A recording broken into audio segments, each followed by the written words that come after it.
I've been a principal and working in this district for 21 years.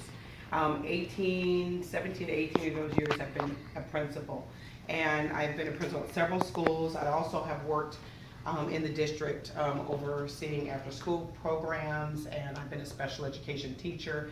And that's my master's degree in special education. So I really have a heart for working with students who sometimes are less fortunate and who really are looking for a link to higher levels that will give them access.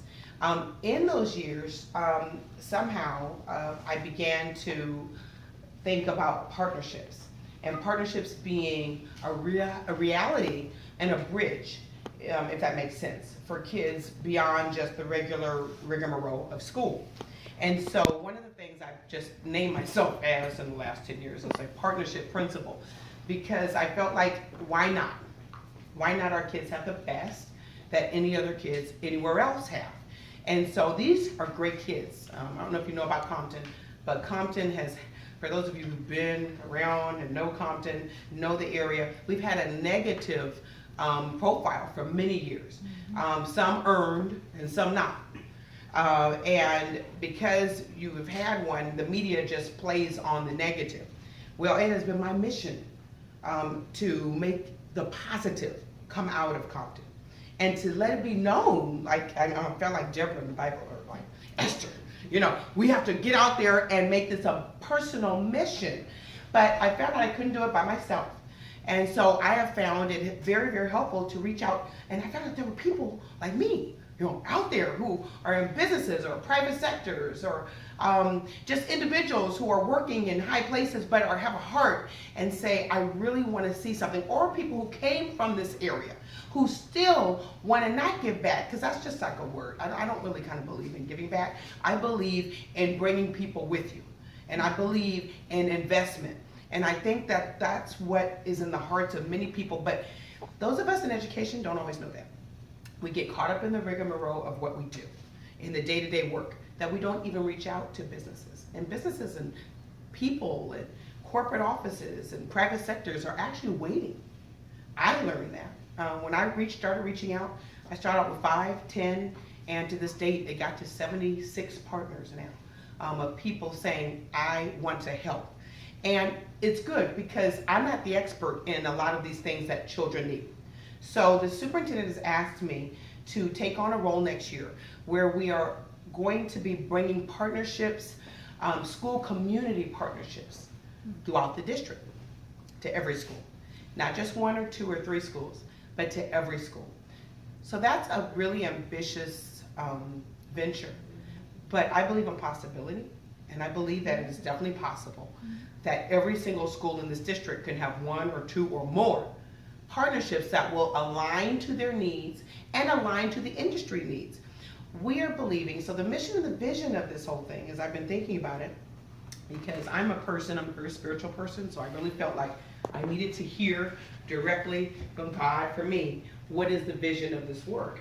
And the vision of this work is to create school and community partnerships that will link industry needs to our school needs, but create a pipeline, okay, if you will, of students going to the workplace, getting these experiences, mentoring, job shadowing, apprenticeship. Those things used to be in schools. When I was in school, I learned how to make stuff. I remember sew, I could cook, wood shop, all of those things, and it made me feel like I was gonna be something like that one day.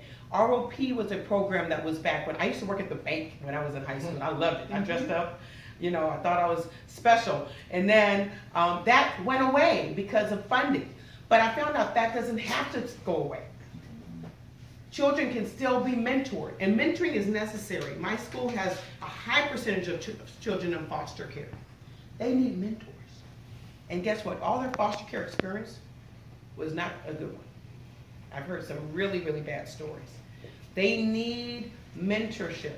But then there's another leg, training for people like myself who realize that we need you. We need you. We need your ideas.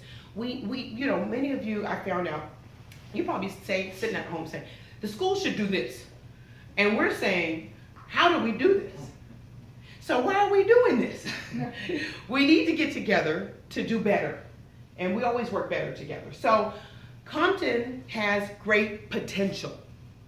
Compton has great potential. I mean, we're sitting here in a television studio that may not be totally working, which it isn't, but guess what? It will work. I'm gonna talk like that, okay? So just get ready. It's going, can somebody repeat after? It's going to work. Okay, I don't care how it's going to work. It's going to work. I just believe in possibility. It is going to work. You know, we have students here who could be actually doing videos and making television stuff. Listen, who knows what they're going to be? And it's not going to be long before they grow up. Okay, so I want them to get these experiences. Not only that, you know, the schools need to have a change of mindset too, by the way. It's not all about testing. You know, we test kids to death, okay, in education, so I'm one of them. But what are we really providing them, those experiences, so that they can prepare for that engagement now? Because this is what we want. So today's purpose and every day's purpose that we meet, and thank goodness for Kevin, who and God bless him to have these, you know, connections that he's bringing to us. But I don't want us to spoil it. I want you to know our heart, and I'm very, very pleased to serve in this role, to be a conduit, if you will, of possible change, so that Kevin's not working out here on his own. You know, the district is not waiting anymore, but we're going to work together. So we were here to hear it from you. We want to know your ideas. We want to know your expertise. And guess what? I'm going to be the connector to connect you to those schools, and those schools are going to be just like really ready. I got to get their appetite ready for that. You know, let me tell you, everybody's not ready for change too. Everybody's cannot climb the altitude of success. I mean, when I started remodeling my school, my plant workers got mad at me because now they had to clean the new school.